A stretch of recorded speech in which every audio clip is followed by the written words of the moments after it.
The village did not wake up so much as it gradually admitted defeat to consciousness, surrendering piece by piece as sounds leaked into the air and forced people to accept that morning had arrived, whether they approved or not, and approval was rare. Because medieval mornings had no concern for comfort or enthusiasm and showed up uninvited like a relative who overstayed their welcome and ate all the bread, and the first sign of life was not movement but irritation, a groan from a man whose knee had predicted rain incorrectly. The clatter of a bucket kicked in the dark, the soft but unmistakable sound of someone discovering, with their bare foot, that yesterday's pig had been more productive than anticipated, and somewhere between the second curse and the third apology to no one in particular. The day officially began, although no one announced it, because announcements required energy, and energy was in short supply until at least one mouthful of something warm and vaguely edible had been secured, and even then, optimism was dangerous. Best avoided until midday at the earliest. And so the village eased into being awake the way an old door eases open, slowly, loudly, and with the clear suggestion that oil should have been applied years ago, but absolutely was not, and along the main track, which had once aspired to be a road before giving up and becoming mud with ambitions, figures emerged one by one, hunched shapes wrapped in wool that smelled faintly of smoke, damp animal, and resignation, and they moved with the careful determination of people who knew exactly where every hole was because they had fallen into all of them at least twice. And if a person appeared particularly cautious, it was usually because yesterday's fall was still negotiating terms with their spine, and as doors opened and smoke followed, the village revealed itself fully, a scatter of crooked cottages leaning on one another like conspirators. Roofs patched with whatever had been available at the time, straw, rushes, possibly regret. And inside those homes, the rituals resumed as they always had, not because they were effective, but because they were familiar, and familiarity counted for something when most other things did not. And porridge was stirred with the same spoon it had been stirred with yesterday and the day before that,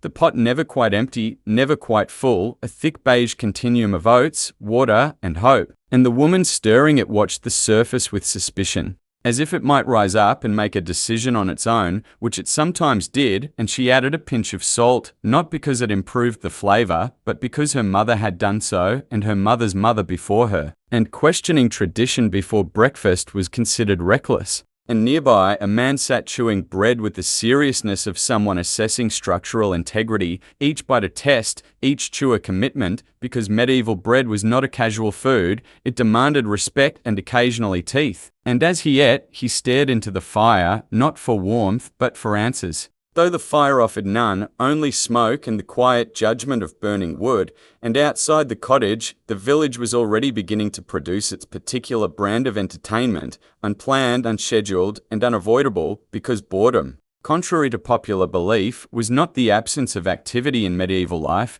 but the absence of novelty, and when every day involved labor, hunger, and uncertainty, people learned to amuse themselves with whatever chaos presented itself, and chaos was generous. And it began early, with a boy chasing a pig that had decided it no longer recognized ownership as a concept, the pig weaving expertly through legs, under carts, and directly into a puddle that had ambitions of becoming a small lake, and the boy slipping, sliding, and landing with dignity nowhere in sight. And the watching villagers did not rush to help because help would end the show, and shows were rare. And someone laughed, and someone else laughed harder. And soon even the boy was laughing, because crying would take longer and he still had a pig to negotiate with. And nearby, an argument unfolded between two women over whose turn it was to use the good bucket, the definition of good being generous and highly debatable, and the argument escalated not because either cared deeply about the bucket, but because arguments passed the time and sharpened the mind, and winning one before breakfast set a positive tone for the day,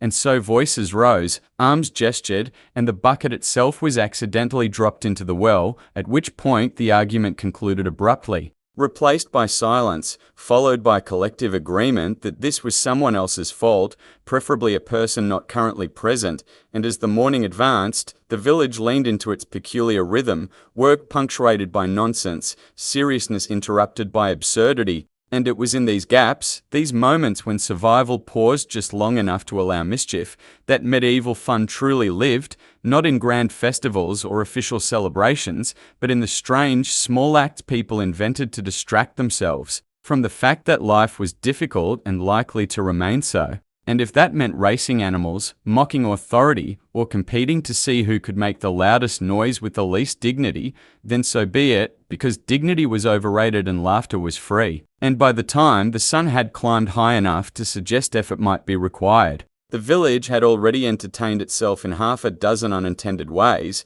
and this was only the beginning, and as the morning settled into itself like a damp cloak, reluctantly accepted, the villagers drifted into the next phase of the day, which was technically called work, but in practice involved a loose interpretation of effort, punctuated by frequent pauses to observe anything remotely unusual, because attention was the one luxury everyone could afford, and attention was sharp, honed by generations of needing to notice danger, opportunity, or free food at a distance, and so when a man tripped over absolutely nothing near the edge of the green, at least 12 people turned simultaneously to watch him fall, not out of cruelty but curiosity. Because falling without cause suggested either witchcraft, divine intervention, or a loose pebble with ambition, and all three were worth considering, and the man himself lay still for a moment, staring at the sky with the expression of someone trying to decide whether pretending to be dead might simplify the situation. And eventually he stood, brushed mud from his tunic,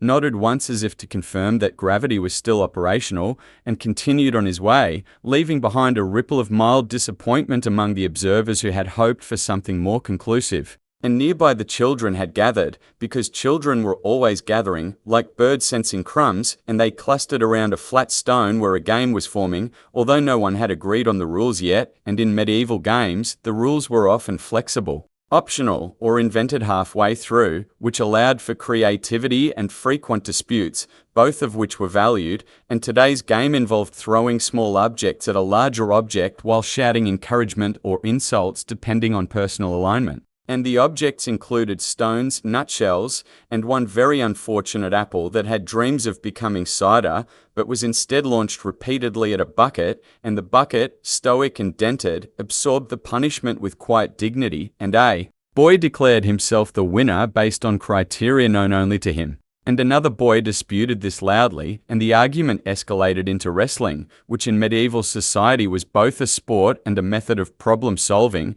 and the wrestling continued until one child landed in something unpleasant and everyone agreed that the match was over. Not because of fairness, but because smell mattered, and elsewhere, the adults had begun their own forms of entertainment disguised as labor, because tasks like mending nets, sharpening tools, and sweeping yards allowed for conversation, and conversation allowed for speculation. And speculation was the fuel of village life, and speculation thrived on incomplete information, which was plentiful. And so theories were exchanged about why the millstone had cracked, why the cow had stopped producing milk, and whether the moon had looked slightly judgmental the night before. And each theory was received with nods of varying enthusiasm, and none were tested, because testing required effort and might disprove something interesting, and near the edge of the fields, a group of men paused from their work to engage in what they claimed was a contest of strength, but was in reality an excuse to shove one another while laughing. And the contest involved lifting a sack of grain, although no one had agreed how high it needed to be lifted or for how long, and eventually the sack burst, spilling grain across the dirt, at which point the contest transformed into a debate about whose fault it was and whether the grain was still usable. And the consensus was that it was mostly usable and entirely someone else's responsibility, and as the sun climbed higher, so too did the smell of the village, a complex layering of smoke, sweat, animals, and cooked things, and this smell was not considered unpleasant so much as informative, because it told you where you were, who was nearby, and whether something might be on fire again. And when something did catch fire, as it often did, the response was swift and enthusiastic, because fires were dangerous but also exciting, and a small one near the tanner's shed drew a crowd immediately, not to help, but to comment, and the comments ranged from helpful suggestions shouted too late to confident declarations that this had been predicted earlier by someone's aunt. And eventually the fire was extinguished, the shed survived, and the crowd dispersed, satisfied that they had witnessed something memorable. And this pattern repeated itself throughout the day. Small moments inflated into events, events reduced back into routine, and woven through it all was the steady hum of people inventing ways to make life tolerable, amusing, or at least less predictable, and when the opportunity arose for organized fun, such as a wrestling match, a foot race, or a contest involving questionable judgment, it was seized eagerly, because organized fun suggested intention, and intention suggested control, and control was rare enough to be treasured. And so by late morning, as work slowed and stomachs reminded their owners of unfinished business, the village had already entertained itself thoroughly, not because it had planned to, but because medieval life left little room for passivity, and when boredom threatened, creativity stepped in, often wearing mud and poor decision-making, but always ready, and always sincere. And as the day stretched forward and the sun climbed into a position that suggested it would not be leaving anytime soon, the village settled into that peculiar midday lull where everyone pretended to be busy while secretly conserving energy, because the body learned early that enthusiasm before noon was wasteful and enthusiasm after noon was dangerous. And so movement slowed, voices softened, and even the animals adopted an air of mild contemplation. Pigs lying in mud, like philosophers considering the nature of existence. Dogs panting in doorways as if guarding secrets rather than homes, and chickens standing absolutely still, convinced that if they did not move, nothing could be asked of them. And this quiet was not silence exactly, more like a collective agreement to stop escalating events for a while, because escalation was tiring and lunchtime was approaching. And lunchtime, such as it was, required a clear head and at least one functioning spoon. And inside the cottages, pots were nudged back onto fires. Leftovers were reintroduced to heat with cautious optimism. And people gathered not because they wanted to socialize, but because eating alone invited questions. And questions led to conversations, and conversations had a habit of turning into debates. And debates often turned into entertainment, especially when someone said something confidently wrong, which happened frequently and with great enthusiasm. And so a small group formed near the edge of the green, where a man was explaining, with absolute certainty, that cheese rolled downhill faster if insulted first. And another man disagreed, claiming the cheese preferred encouragement. And a third suggested the cheese did not care either way, but enjoyed the attention. And before anyone could ask why this mattered, a wheel of cheese was produced, because someone always had cheese when theory demanded proof, and the cheese was placed at the top of a slight incline, an incline that had been chosen carefully because it was the only one available. And the experiment began with insults shouted at the cheese, followed by encouragement, followed by a general argument about whether the insults had been harsh enough. And when the cheese rolled at roughly the same speed, regardless of tone, the conclusion was reached that the cheese was stubborn, which satisfied everyone and required no further testing. And this, in essence, was medieval science at its most cheerful, observation guided by curiosity and concluded by consensus. And nearby, the children, bored with their earlier game, had invented a new one involving sticks, rules that changed every 30 seconds, and a scoring system based on who shouted loudest. And this game would later be remembered by at least one of them as having been very important. And as the afternoon crept in, the village prepared for the kind of fun that required witnesses, because solitary amusement was inefficient, and so challenges were issued. Bets were made using items of questionable value, and a small crowd gathered near the tavern yard, which was not technically a yard, but was treated as one because things happened there. And the tavern keeper, who had seen enough history to know when to step back,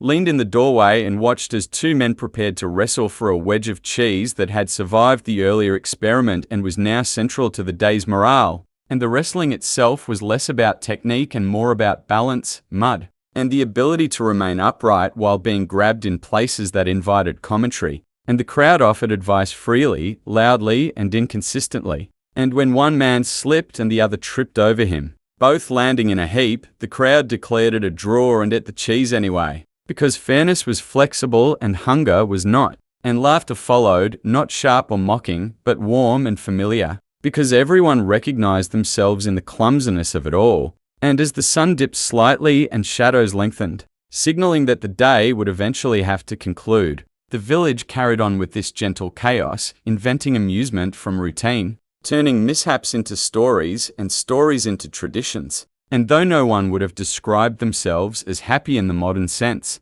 there was a contentment in knowing that tomorrow would offer similar opportunities for nonsense, because in a world where so much was uncertain, the predictability of absurdity was a comfort, and so the day wore on, stitched together by small joys, shared laughter, and the unspoken agreement that if life was going to be difficult, it might as well be interesting, and as afternoon leaned gently toward evening, the village entered the portion of the day that carried both relief and risk, because evening meant the worst of the labor was done, but it also meant people had energy again, and energy, when combined with boredom and fermented beverages, tended to produce decisions that would be regretted tomorrow and discussed for years. And so the tavern became the gravitational center of the village, not because it was particularly welcoming or clean, but because it promised warmth, noise, and the illusion that one was not alone in facing existence. And inside the low-beamed room, the air was thick with smoke, breath, and stories that had been told so often they had worn smooth like stones in a river,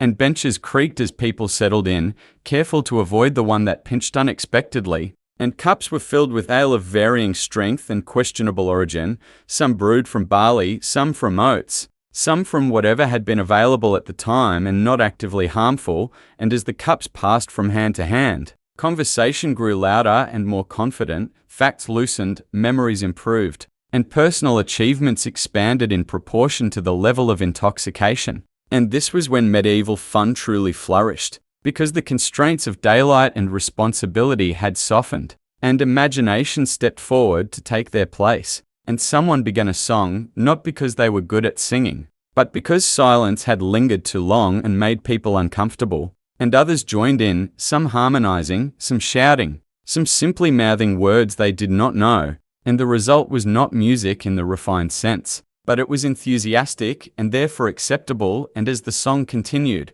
a man stood to demonstrate a dance he claimed was popular in another village, though no one present had ever been there or believed him. And the dance involved stamping, spinning, and an alarming number of arm movements that suggested either celebration or warning. And when he tripped over his own enthusiasm and collided with a table, the crowd applauded, because applause encouraged bravery and masked concern. And outside, fires were lit, shadows danced across walls, and the village took on a softer shape, less defined, more forgiving, and children were herded reluctantly toward sleep, protesting loudly until exhaustion overpowered resistance, and elders gathered near the warmth to exchange quieter stories, ones that carried memory rather than humor, tales of past winters, lost relatives, strange omens, and the way things used to be before some event that no one could quite agree on. And these stories, though less lively, were just as important, because they stitched the present to the past,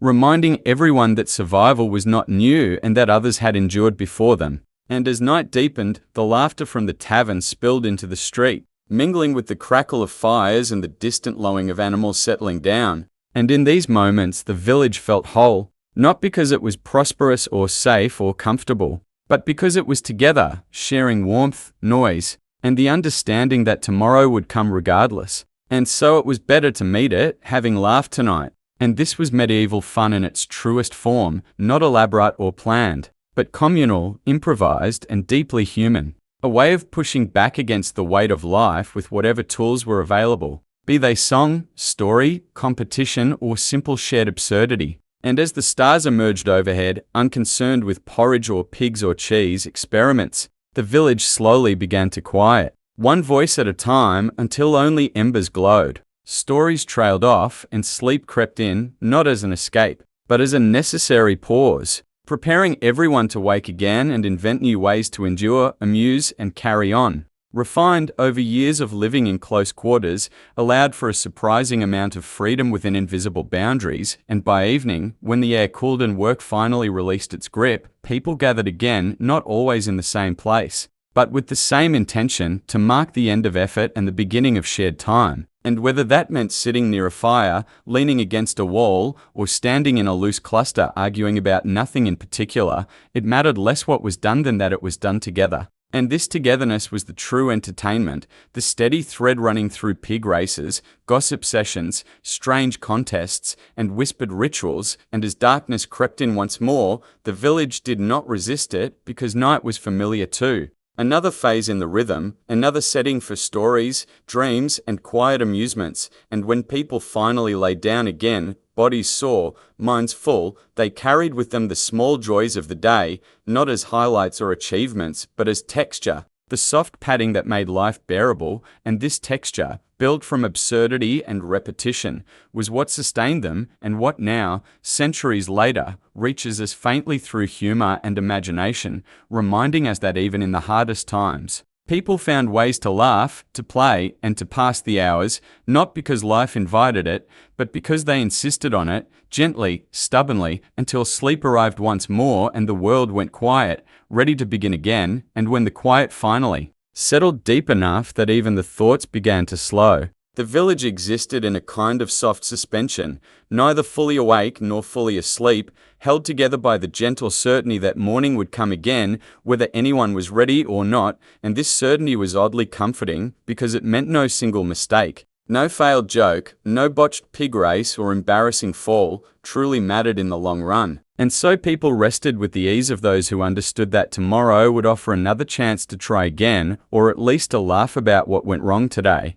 And in that understanding there was freedom, a quiet permission to be imperfect, to be ridiculous, to find amusement in small, strange places, and this permission shaped the rhythm of medieval life far more than rules or authority ever could. Because when joy is scarce, it becomes inventive, and when it cannot be bought or planned, it must be made. And so, even as the village slept, the foundations of tomorrow's entertainment were already forming, a loose board waiting to creak. A rumor waiting to be misunderstood, an animal waiting to do something deeply inconvenient at precisely the wrong moment. And these were not interruptions to life, they were life, the unpredictable sparks that broke the monotony and reminded everyone that the world, however heavy, still had room for surprise, and when dawn eventually returned once more, pale and unapologetic, it would reveal the same crooked cottages, the same worn paths, the same people rubbing sleep from their eyes and preparing to face another day. But it would also reveal new possibilities for nonsense,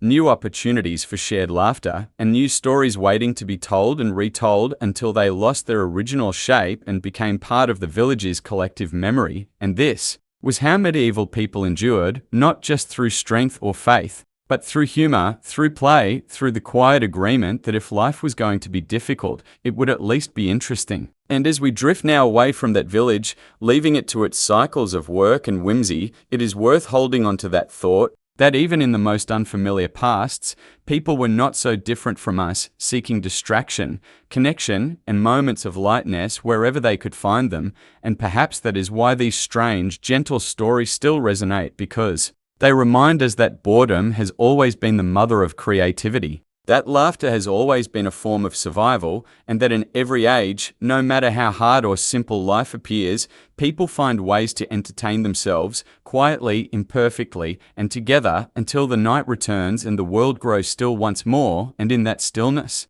where even the embers had learned to rest, and the village breathed as one slow and even creature, the sense of time itself seemed to loosen, because without clocks or schedules to insist otherwise, hours drifted and folded into one another. And people measured the night not by numbers, but by sensations, by how cold the air felt against the cheek, by whether the fire needed coaxing, by how many times someone turned over before finding a position that offended their joints the least. And in these moments, when effort finally paused, the mind wandered freely, revisiting the day's oddities with a fondness usually reserved for old friends, and someone half awake smiled at the memory of the cheese rolling downhill with dignity intact. Another muttered something unintelligible about pigs behaving unfairly, and somewhere a child laughed briefly in sleep, chasing something wonderful or ridiculous through a dream that would dissolve by morning, and this quiet mental replay was its own form of entertainment. Private and gentle, a way of making sense of the day by reshaping it into something softer,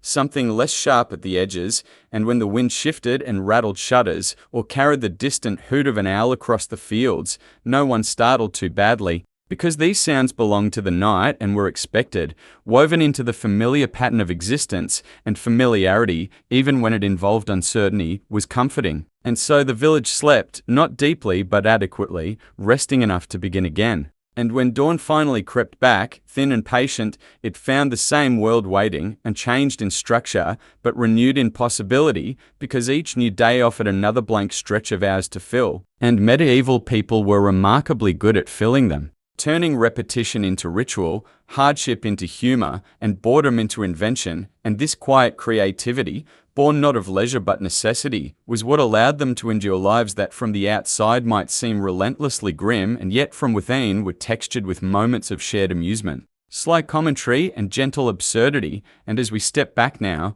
letting the village fade once more into the soft distance of history, it becomes clear that these strange entertainments were not distractions from life, but expressions of it. Small affirmations that even in a world without comforts, people sought joy, connection, and meaning in whatever ways they could manage, and perhaps that is the most human lesson carried forward through these quiet stories, that fun does not require abundance, only imagination, and that laughter, however fleeting, has always been one of the simplest ways to remind ourselves that we are still here, still together, and still capable of finding lightness, even as the world turns slowly on and night settles in again, and as the cycle continued, looping back on itself with the patience of something that had never known another way. The village carried forward without comment or ceremony, because ceremony was reserved for moments that demanded it, and everyday survival was not one of them. It was simply assumed, and in that assumption people found room to improvise, to tease meaning out of repetition,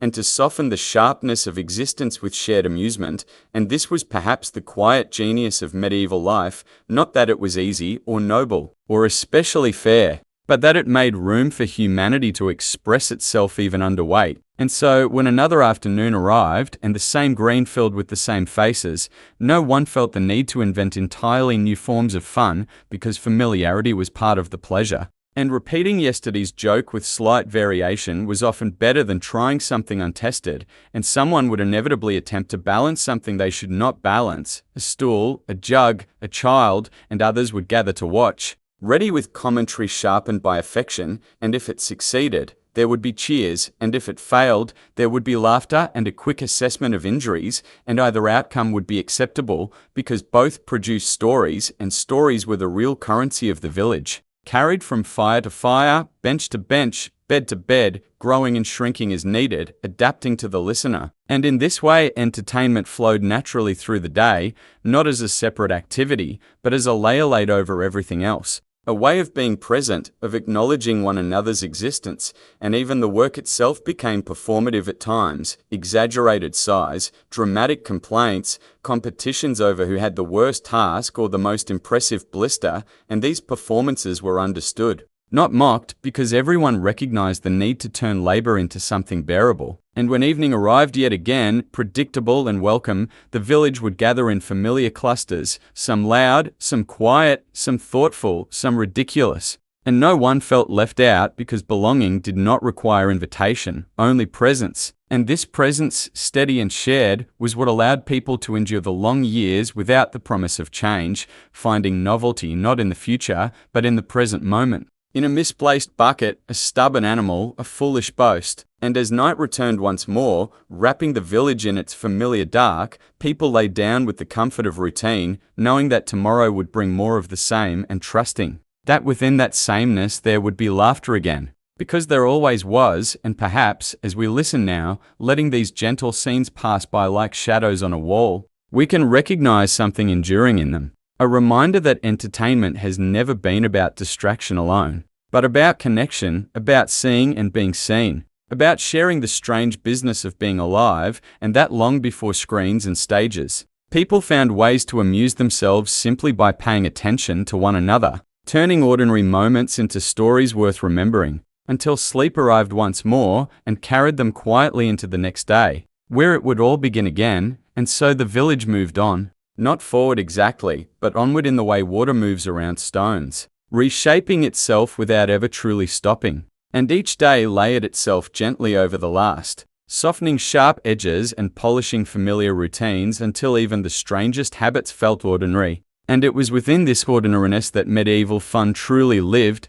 unnoticed most of the time, surfacing in small moments that were never planned and rarely remembered in detail, yet somehow unforgettable in feeling. And a person might wake one morning with no recollection of what had been funny the night before, only the lingering sense that something had been shared, something light enough to carry them through the day, and this was enough. And as work resumed and hands found their tasks again, the mind wandered freely, replaying fragments of conversation, exaggerated gestures, half-heard jokes that made sense only at the time. And when someone suddenly laughed alone while digging or stirring or sweeping, no one questioned it because laughter without explanation was understood as a private pleasure, earned and respected, and in the spaces between duties. People leaned against walls, sat on overturned buckets, or simply stood watching clouds drift overhead, turning shapes into stories because the human mind dislikes emptiness and will always fill it with something. And clouds offered endless material, dragons, saints,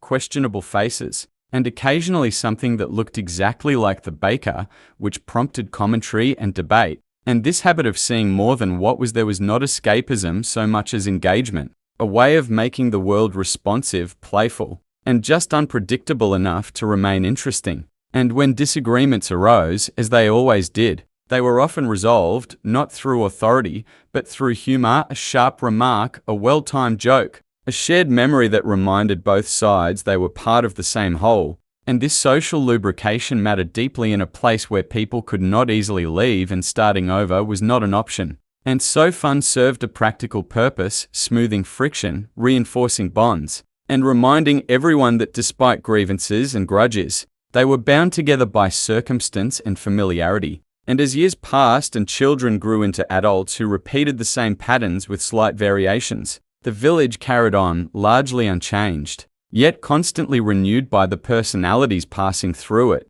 and the strange entertainments of one generation became the fondly remembered quirks of the last, retold with embellishment and affection, until even mishaps took on the glow of tradition, and someone would say, "Do you remember when?" and others would nod, even if they did not, because remembering together was more important than remembering accurately. And this shared memory, flexible and forgiving, was the quiet glue holding everything together. And as the sun set again and night reclaimed the fields, the village settled once more into its familiar rhythm, bodies tired, minds full, hearts steadied by the knowledge that tomorrow would offer more of the same peculiar comforts, and in that knowledge there was peace, not dramatic or triumphant, but gentle and sufficient. And so the story drifts on without a clear ending, because life in such a place never truly concluded. It only paused and resumed, and perhaps that is why these quiet, strange details linger with us now, centuries later, because they speak not of kings or battles, but of ordinary people finding ways to laugh, to play, and to endure, and in doing so, leaving behind a soft echo of humanity that still feels familiar, even as the night deepens and the world grows calm once more. And in that calm, where the night no longer felt heavy, but simply present, the village rested inside itself, like a story told so many times it no longer needed a beginning or an end, only continuation. And the people within it carried on with the quiet confidence of those who understood that life was not something to be solved, but something to be inhabited, moment by moment, absurdity by absurdity. And when someone woke briefly in the dark, unsure of why, they did not panic, because wakefulness was familiar too, another state to pass through. And they lay listening to the soft orchestra of the night, the breath of others, the shifting of straw, the distant animal sounds that marked the edges of safety. And these sounds were comforting precisely because they were ordinary, because they meant nothing unusual was happening, and nothing unusual was the greatest luxury of all. And when sleep returned, it did so gently, carrying with it images stitched together from the day's entertainments, exaggerated in the way memory prefers, turning a simple stumble into a heroic fall, a shouted joke into a legendary insult, a stubborn animal into a creature of myth. And these small exaggerations mattered because they elevated the mundane just enough to make it worth remembering. And in the morning, when the village stirred once more, these memories would resurface as smiles without explanation, as inside jokes that required no context, as glances exchanged over porridge or ale that said, "We were there, we saw that too." And in this way, fun became cumulative, building layer upon layer of shared understanding that bound people together more securely than walls or laws ever could. And even when hardship pressed in, as it inevitably did, illness, hunger, loss, these shared layers provided resilience, reminding people that they had laughed before and could laugh again. And laughter, in this world, was not denial, it was defiance, a quiet refusal to let difficulty define the entirety of existence. And so the village endured, not unchanged, but sustained, carried forward by habit, humor, and the simple human impulse to make the passing of time bearable. And as we listen now, letting this final stretch of the story ease us toward rest, it becomes clear that the strange things people did for fun in medieval times were not strange at all when seen from within. They were the natural expressions of lives lived close together, under pressure, with limited resources and endless imagination. And perhaps that is why these stories soothe us now, because they remind us that boredom has always been a companion, that creativity has always answered it, and that across centuries, people have found comfort in the same small things, shared laughter, familiar faces, and the reassurance that tomorrow, whatever it brings, will also bring another chance to smile. And with that thought, the village fades gently back into the dark, not lost, but resting, waiting quietly in the long memory of human experience. As the night grows still and sleep finally settles in, and as that long memory settles, stretching beyond individual days and blurring into years, the village becomes less a specific place and more a rhythm, a pattern of living that repeats itself with minor variations. And it is within this repetition that medieval fun reveals its quiet power, because repetition does not dull joy when joy is woven into habit. And the people who moved through these days did not wait for special occasions to be entertained. They allowed amusement to rise wherever it could, like grass through cracks in stone. And so, even on days when the weather turned sour and tempers followed, someone would still find a reason to smile, a dry remark, a shared glance, a memory that cut through frustration just long enough to soften it. And this softening mattered because it prevented bitterness from settling too deeply. And when bitterness did appear, as it sometimes did, it was often deflated by humor before it could harden into something more dangerous. And this was not kindness in the sentimental sense, but survival instinct refined into social art, a collective understanding that life was easier when people laughed together than when they sulked apart. And so the village continued, carrying forward its strange little customs, its pig races, its improvised contests, its gossip sharpened to a craft, its rituals, both sacred and ridiculous, and none of it was written down, because writing was unnecessary for things that lived in practice, and practice was the true archive of this world, stored in muscle memory, in timing, in the knowing pause before a joke landed. And as the years turned and new faces replaced old ones, the rhythm held, passed on, not by instruction, but by imitation. Children learning how to watch before they learned how to act, absorbing the rules of humor, the boundaries of play,